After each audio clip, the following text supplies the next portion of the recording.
You're listening to Three Kitchens Podcast, a member of the Alberta Podcast Network. Locally grown, community supported. Now it's time to find out what's cooking today.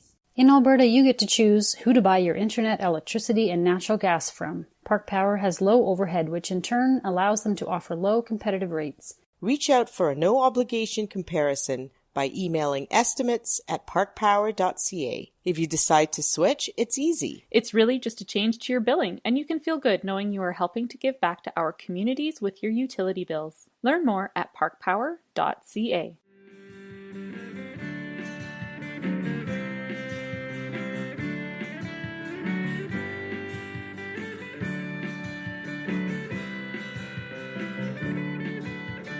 Hello and welcome to this week's episode of Three Kitchens Podcast.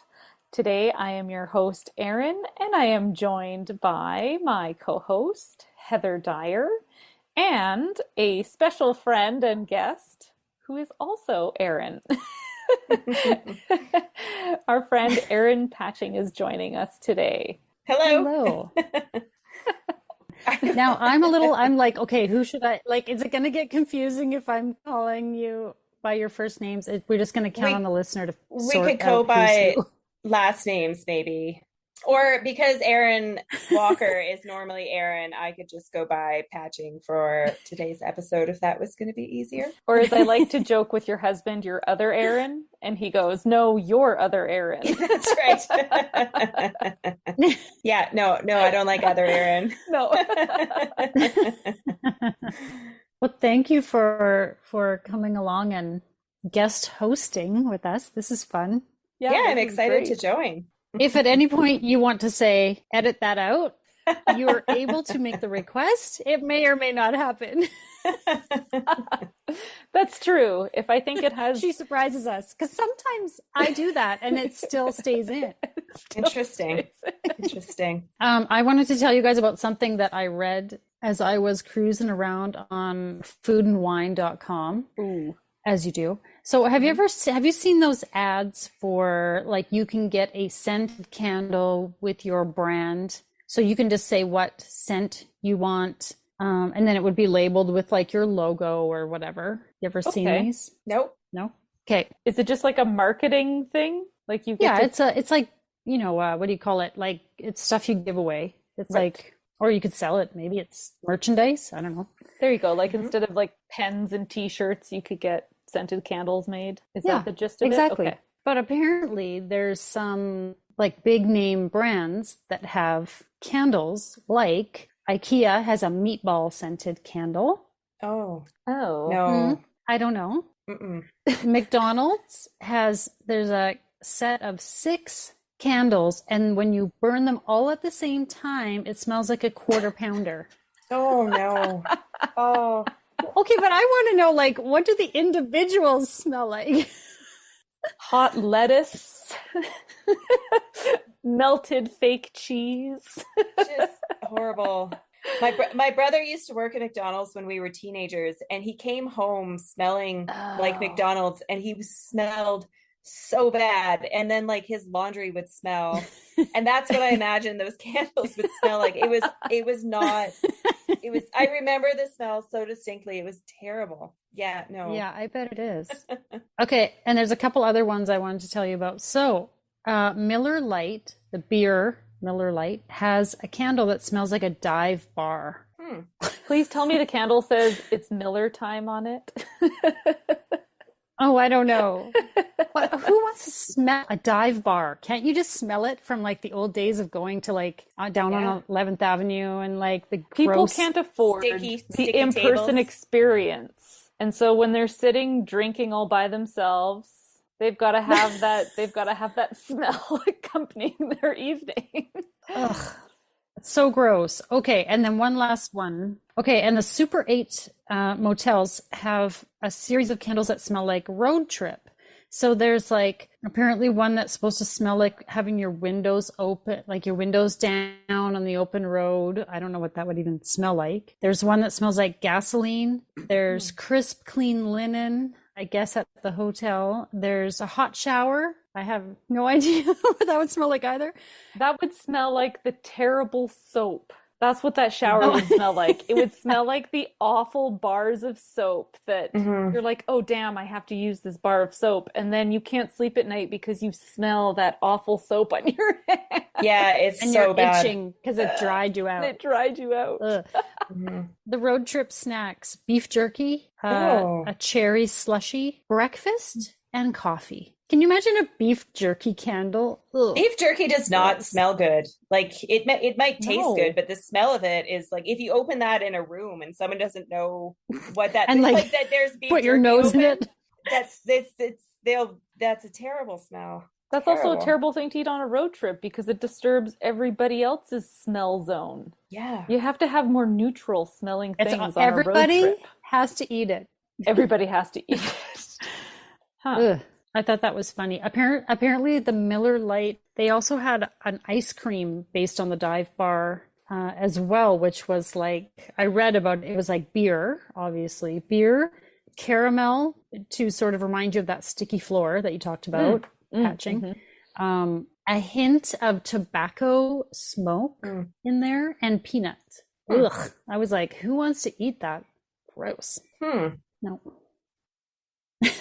Erin's I don't even know what to say. She's trying to process. I mean, it might taste good. Peanut and caramel and but tobacco. Did you say tobacco? The tobacco thing. Yeah. No, No. thanks. No. My husband kind of thinks that butterscotch ice cream has an ashtray-y kind of flavor profile to it. He's like, I don't like the taste of butterscotch ice cream specifically because he feels like it's ashtray tasting. Interesting. Maybe it's like some weird childhood association. Whoa. Maybe. Yeah. Some family member was always smoking Smoking and and serving eating up the ice cream. butterscotch flavored things. Oh, gross. It's like grandma or somebody was like, have some ice cream while she's puffing away. We were watching an older movie recently. We watched Die Hard for Christmas. And he arrives at the airport and he gets in the door from leaving the plane and he lights up a cigarette and starts smoking it. And my husband and I dove into a conversation about, remember when everyone could smoke everywhere? Remember there was like smoking in the cafeteria in the mall and at different restaurants, the smoking or non. Like the smoking section, which was just right there. 2 feet away from the non-smoking section. Yeah, that was great. Yeah, exactly. it made a big difference. It really did. Thank goodness. But we were marveling over the fact that it's been so long. Like now it seems so weird if someone were to be smoking inside a building. Oh, you'd be horrified. We both worked in grocery stores, Erin and I, and there used to be a room upstairs in the grocery store that you could go inside, you could smoke in it. It was the smoking room in the lunch table area. Did you have Like that, for Erin? employees? Yeah. In the employee break room. So I had this vision at first. I had this vision of it being just shoppers who needed a quick break. Oh, I'm not done my shopping, but I need a quick smoke. All right. Well, that was a fun sidetrack there. Okay, let's talk about something that's actually appetizing. Okay, so this I hope will be something new, something I've really wanted to make since Heather made pakoras a little while back. Falafels. So yummy. I did a little bit of researching around. I'm trying to find a falafel. I think this is a baked one, not a fried one. Oh. But it puts olive oil on the pan while you bake it and then dip it and make it. I haven't looked at this recipe for a little while, so I have to. I picked it out and I haven't looked again. But falafels are like little chickpea patties. So there was a lot of talk on this online when I was reading between different recipes about whether you soak dry chickpeas or you use already soaked canned chickpeas for this. And the overall census that I saw was that you should use dried chickpeas, rinse them, and then soak them up overnight in the fridge rather than the canned ones, or they'll be too soggy. Oh, I could see that. The canned ones are pretty soft, right? So I'm going to use a recipe from Cookie and Kate. Oh, I like them. They have some really good recipes. It's got the chickpeas, red onion, parsley, cilantro. I'll be omitting the cilantro. Oh, come on, Erin. Oh, good. Are we two against one now? Are you the only cilantro-er, Heather? I love cilantro. Oh, damn it. I'm all alone again. That's all right. We can like maybe sprinkle it on after or Maybe I'll put some something. fresh cilantro. I don't know. I can barely even buy the stuff. I had some tonight. Don't worry about it. We're just teasing. It's fine. Yeah, don't put cilantro. All right. So onion, parsley, garlic, salt, pepper, cumin, and cinnamon. Cinnamon. Yeah. Interesting. Yeah. Okay. So this is all. So in a food processor, I'm just going to pulse all these guys together until it's smooth. All the ingredients that I listed above there until it's smooth. It recommends to take out about 2 tablespoons of the mixture at a time to put into little patties. And then for the cooking process, it says you pour a 1/4 cup of the oil into a rimmed baking sheet and turn it on the pan until it's lightly coated. So you get sort of like a little coating on the pan of oil. And then in an oven, you bake it for half the time on one side and then you flip it for half the time on the other. So it's kind of fried / baked at the same time, it sounds like. I might see about doing these in my barbecue because this sounds like a messy oven. And then once they're golden on both sides, they're done and they keep in your refrigerator for up to 4 days, it says, or you can freeze them for several months. I'm excited about this. Nice. So they're not shaped like a ball? So these ones that I see, Aren't they usually shaped like a ball? I want to say like a flattened ping pong ball size. Okay. So instead of being perfectly round, they've been flattened a little bit. Maybe because how they're being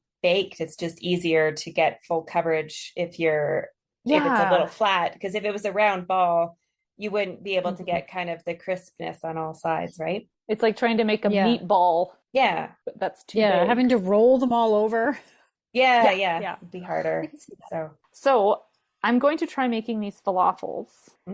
And I didn't realize this, but I poached from their website also another recipe that I've made before and I think will go really good with this. It is a crisp apple and kohlrabi salad.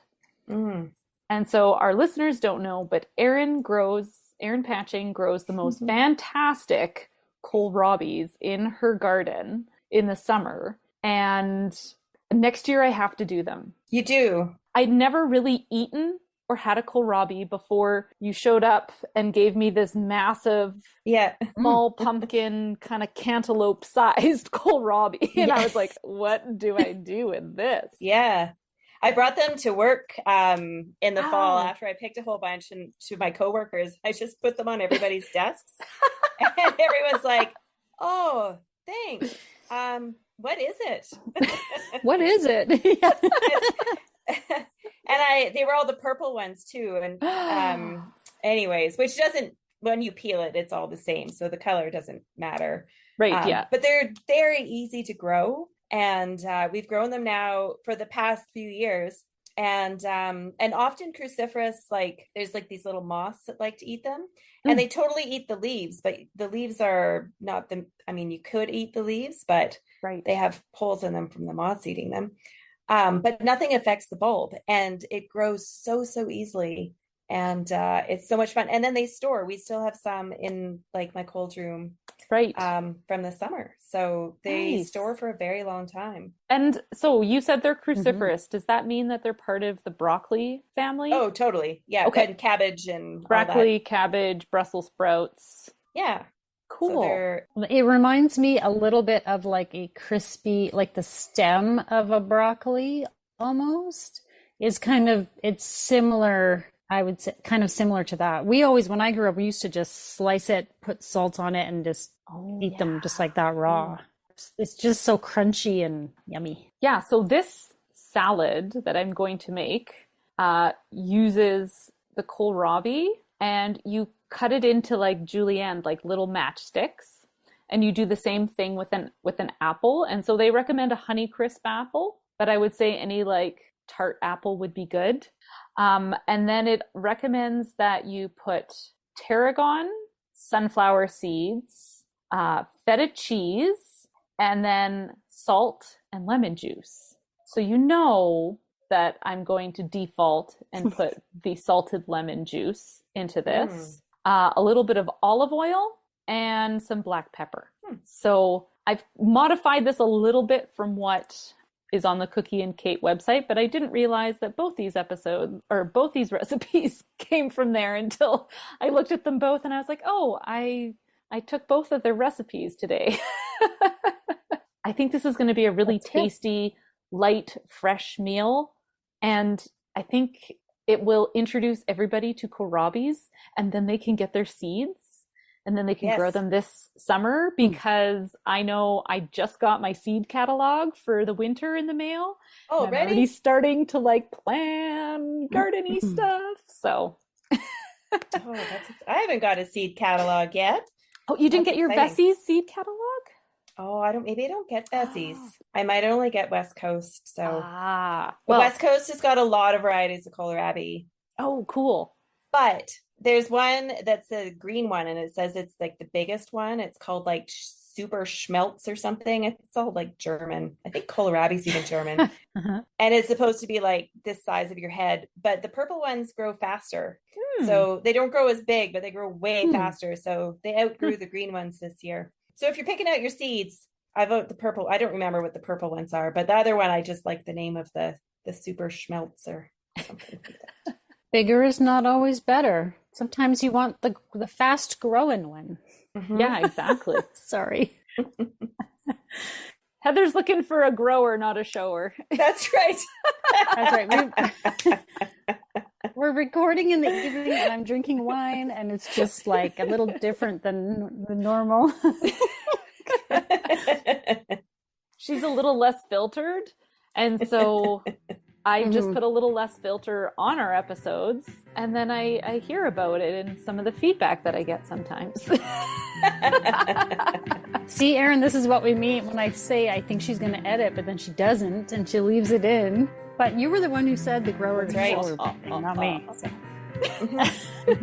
So, join us in the second half, and we will have some falafels and salad. Yay. Can't wait. Hello and welcome. My name's Joshua. And I'm Grayson. And together we host Epic Podcast, Emergency Preparedness in Canada. On the show, we explore disasters and their management from a uniquely Canadian perspective. Whether it's our history, most people in Halifax don't know what the cargo is, and then whammo, vessel explodes. Our society. So we can't really address disasters without looking at who has the decision-making power. Or our hazards. It's virtually impossible for us to provide any advance warning for a landspout tornado. We've got something for everyone, because when it comes down to it, disasters are everyone's business. Visit our website at epicpodcast.ca, follow us on Twitter at epic__podcast, or subscribe to the Emergency Preparedness in Canada podcast on your favorite app. All this and more on the next episode of Epic Podcast. Current, relevant, Canadian. Let's get down to business. Welcome back. We are here with our special guest, Erin Patching. Hello. And the usual Heather and Erin that you always get. The usual crew. So I made the falafels and the apple and kohlrabi salad, and I'm pretty happy with how these turned out, despite a few little issues along the way, but I'll get into what I did. So recipes were really fighting over whether you should be using canned chickpeas or soaking chickpeas. And I was in the mode of, I'm going to make falafels tomorrow. So I put them into a container with water in the fridge.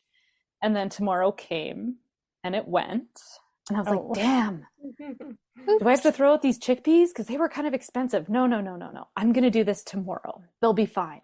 And then the next tomorrow came and went. And I was like, oh, damn. So I was like, no, for sure. I have to do this tomorrow. So after soaking for 2 nights, I think that these turned out just fine. So I drained them and then into a food processor, tossed some chopped red onion, chopped fresh parsley, garlic, salt, pepper, cumin, and cinnamon. And so I have a really tiny little food processor, and the amounts that they wrote on here did not fit in my tiny food processor. So I did it in 2 batches. So I just pretty much have the ingredients, zhuzhed it up in the food processor, dumped it in a bowl. It made like a nice paste, I guess. And then at that point, I started running out of time in my day. So I just popped it into the fridge before I baked them up, which didn't seem to cause any issues either. Really, this should have taken me like 15, 20 minutes to make, but I don't know. I was not in the zone that day. I tell ya. Anyway, so once I got this paste, I scooped it up with an ice cream scoop and just formed it into little patties. And then on a baking sheet, you put olive oil and coat it. So you kind of have to rock it around so that it coats everywhere. And then you place your patties on it, pop it in the oven, 15 minutes, and then turn them, and then another 15 minutes and they're done. And do they kind of like fry? Like how much oil was on your pan? So it was just really enough to coat the pan. It wasn't a lot. Maybe you'll see in the video that it was just kind of frying and bubbling around the edges. Mm-hmm. And I don't want to say they were stuck to the bottom, but they took a little bit of force to get that spatula under there. But then once you did, they flipped really easily and there was no residue left behind or anything. So I think it worked perfectly, which I was really happy about, because I was a little bit nervous about putting this wet batter on the pan and being like, am I just going to be scraping these up and like biting with them sticking? But nope, totally easy. And I thought they crisped up pretty good. And I don't think I have much to say about it. That was falafels. And then I felt like they needed a sauce. So I had some tzatziki sauce in my fridge. I did not make it. I was not pulling out all the stops. I wanted to make this easy. She'd already taken like 3 days to get to it. So I already took 3 days. Exactly. Totally understandable. It's not like a 2-minute whip up sort of a deal either. Takes a bit of work. So yeah, I mean, it was really just the trying to predict what I'm going to do tomorrow and being really poor with my own personal time management at the time of year that we're in right now. So I would say these are easy to make if you do better time management. So Erin, these were gluten-free, egg-free. Mm-hmm. Tell me what they you were thought. delicious. Yeah. What I liked is when like you drop them off, and then when I had them, which wasn't till the next day, I just popped them in the oven for like just 5 minutes to reheat them. Nice. They were amazing. So I think it's like a great thing to have for leftovers. Or I bet you could even freeze them up, right? And then thaw them and pop them in the oven to heat them up, and they would be delicious. And I like that fried chickpea texture. I had them the same day because I was in the gym when you popped them by. And so I was starving when I came into the house and the kids said, Erin brought food. And I was like, yay, Erin brought food. And of course they were all over it. Like, what's she bring? What's she bring? And so I shared with them and they loved it too. We all were like, wow, these are amazing. Gobbled them right up. Right. I love that there was like really fresh flavors in there. Like it seemed like, I don't know how to describe it exactly, but like I think sometimes you can get sort of like a falafel that tastes like it's a bit dry maybe. This just felt fresh. Like there's like fresh, I can't remember even now what ingredients you said were in there, but like parsley or there's something green that was like really fresh tasting. The red onion didn't get like cooked down, so it was like there were little bits of crunch in there and freshness. Yeah, maybe that's what it was. Yeah. And you noticed that there was cinnamon in there. And it's funny because I normally despise cinnamon in a savory food. Oh, interesting. Like cinnamon shows up in the weirdest places. And like in sweet things, I love cinnamon. But in savory things, like there's some, I don't know, like a lasagna that has like a cinnamon. I don't remember. It's just awful. So if I was following the recipe, I would have 100% have omitted that. But I'm glad you didn't, because it was really good. Because whatever the amount was, I barely noticed it. I noticed there was some different tastes. And then I was meaning to like look at the recipe to see what is that different, because cinnamon tastes really different in a savory dish than it does in a sweet dish, I think. But I liked it. So I think the cinnamon goes good with the cumin.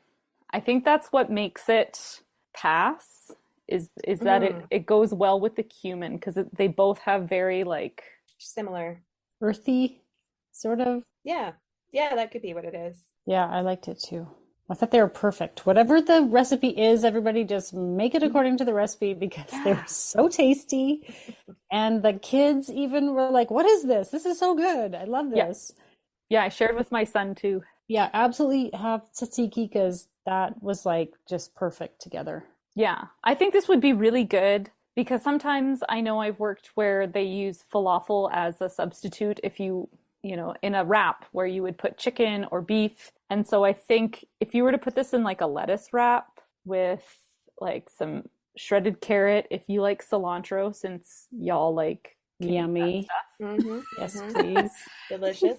But I think if you crumble that up in a few pieces with the tzatziki, with the cilantro, with a little squeeze of lime juice, and wrap it up in like a lettuce, or something in there, like anything, and just like vinegar. Like get that crunch in there, and I think that'd be really tasty. So I also think these would be good camping wise and hiking wise.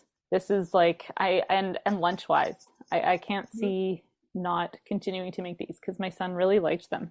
So I ate them at the temperature they were when I opened it up. So they were not cold. They hadn't been in the fridge yet. Right. But they were not like warmed up and they were amazing. So I don't even think it matters what temperature you eat them at.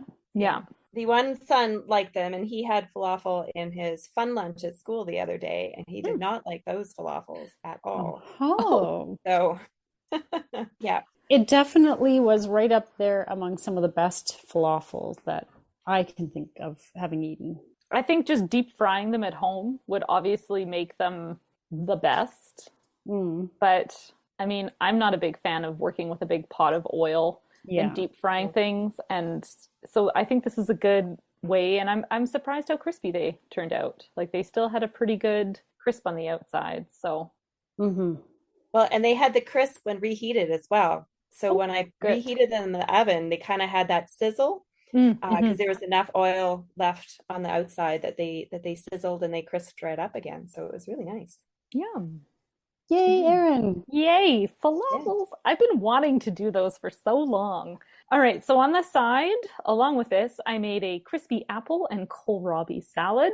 I learned that I was spelling kohlrabi wrong the whole time that I was typing out this recipe. And I was like, what do you mean you don't recognize this word? And then I was like, oh, it's because I'm typing it wrong. So this had about a pound of kohlrabi, 1 large apple. I used 1/3 cup of feta cheese, 1/4 cup of fresh tarragon leaves, which I did find at the store, which made me happy and sad because I have a huge tarragon plant that often goes to waste. And here I am buying tarragon in winter, but that's okay. 3 tablespoons of toasted sunflower seeds, a tablespoon of olive oil, lemon juice, and apple cider vinegar. And then I had some salted lemon juice from my jar of salted lemons that I also drizzled in there. But if you didn't have that, you could use salt and pepper. I had fun chopping these all up into little matchstick pieces. I don't know. I really enjoy doing that when I make this salad. I don't know why, but I get such a kick out of like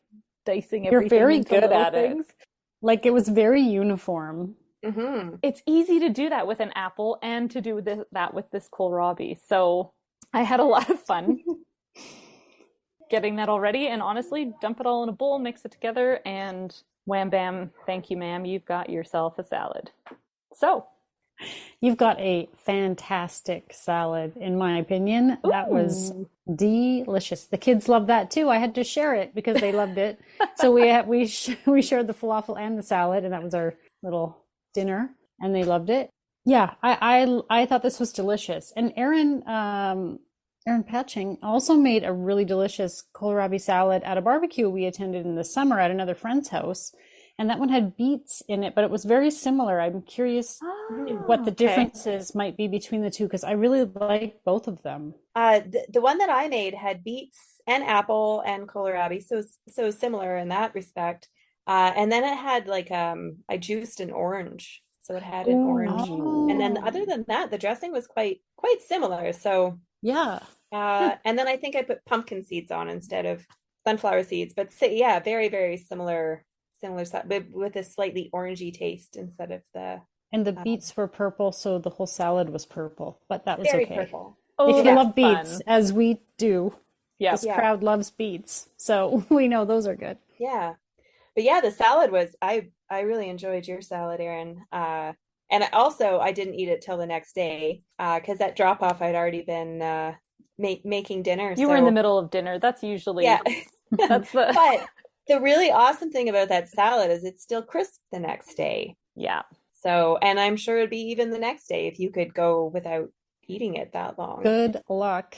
Yeah. Not Yeah. eating It doesn't last that long. No. Yeah. But if you wanted to, you could make a big batch and leave it in the fridge and eat it over a few days. And Well, you can make it ahead of time, and with the vinegar and the acid in there, your kohlrabi and apple don't spoil and get brown. You know how they can. And so like having that, because it's got that vinegary acidic dressing, it coats everything, and then you can make it ahead of time and ta-da! Yeah, so I kind of wish I had some now. Well, Yeah, I know, totally. I was just thinking that. now when I gift you your bunch of tarragon this summer, you can find something to do with it. There you go. I'll get tarragon from one garden, kohlrabi from the other garden. That's great. I don't have to grow then we any of it. You should all grow the kohlrabi this year. I have grown it before. I would like to grow it again, or try growing it this year. I know I said I was going to do it last year, and I don't know. I just can't get my shit together, I guess. It can take some space because they get quite large, so you do need a bit of space for it. This is clearly not a good strategy for life, but I seem to be just getting by. You're doing fine. I think we're all, anyone with young families, we're all just getting by, aren't we? Yeah, I think so. And it's flu season and winter. I mean, like, this whole meal was really fresh and crispy.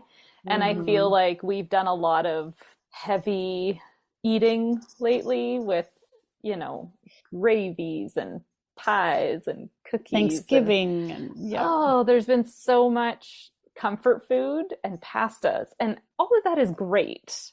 But I feel like sometimes I need that break to freshen things up again. And this salad and the falafels on the side kind of did that for me. Yeah.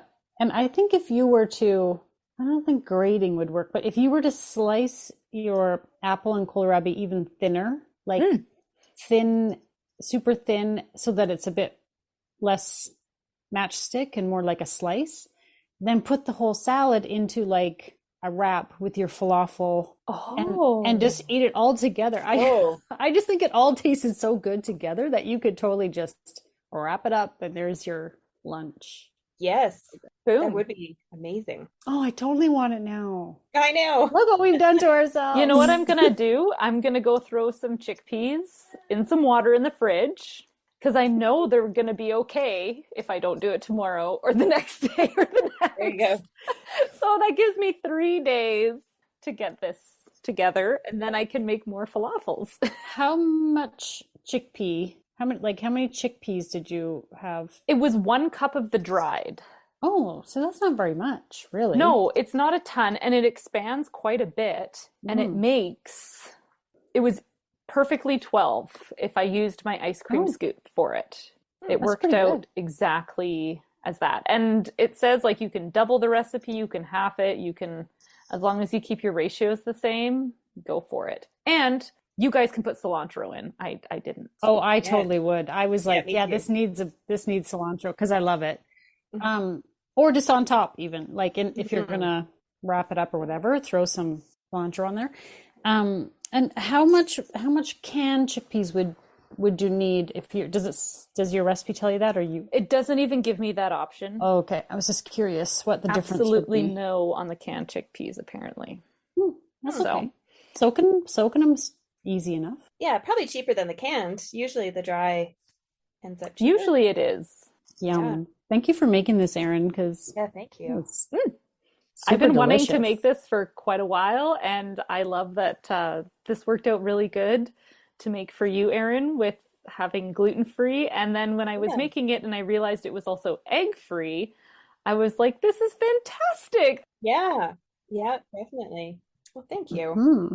I hope you enjoyed getting food delivery and coming on and Yes. Come back having some fun with anytime. us. Yeah, I'll come by if with free food. Yeah, or maybe I'll make you something sometime as well. Sure. Ooh, Yeah. we're always up You've for now that. you've now earned the right to like lead the episode and cook. Yeah. Yeah. I'm trying to think about my special. Oh, I know what my specialty is, but I don't know if is a cheese souffle. You ever done that? I've actually never made a souffle. I've never made a souffle either. Wow, there you go. I'll have to teach you all Ooh. about souffle. Yeah, that'd be Let's- awesome. Let's schedule that in. I love that idea. Yeah. That sounds fantastic. And now for the fine print. Join us over on the socials, Facebook, Instagram, YouTube, and Pinterest, and on our website at threekitchenspodcast.com. And remember, when you like, follow, subscribe, and review, it helps more people find us. Thank you so much for listening. Know your other Erin. That's right.